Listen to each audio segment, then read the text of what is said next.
Šobrīd jauniem cilvēkiem ļoti aktuāli ir meklēt darba un studiju iespējas ārzemēs.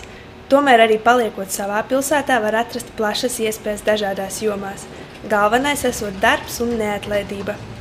SIE kreativēs, kā to pieraduši saukt uzņēmuma klienti, ir plaša servisa svētku aģentūra. Tātad mēs piedāvājam dažādu svētku organizēšanu, kā arī nodarbojamies ar ekskluzīvu dāvanu izstrādāšanu. Īstenībā svētku jomā iespējas ir plašas, taču cilvēki bieži vien par tām nezina.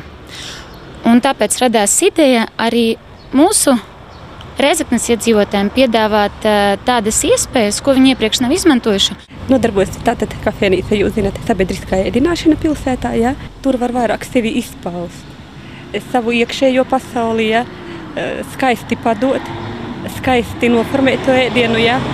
Un arī varu lepoties ar to, ka Rēzeknē tik tiešām ļoti garšīgi un kvalitatīvi un skaisti klājam galdus kafejnīcā Pīlādzītis. Rēzeknē var nodarboties ar uzņēmēju darbību. Arī šeit jaunajiem uzņēmējiem ir dažādas perspektīvas.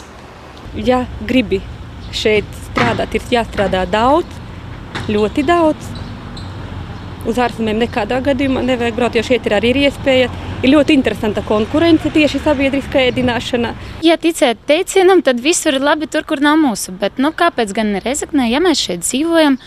Tā varētu būt jebkura cita pilsēta. Ja mēs šeit dzīvojam, tad arī Rēzekne to var darīt. Es domāju, perspektīvas visiem ir vienādas.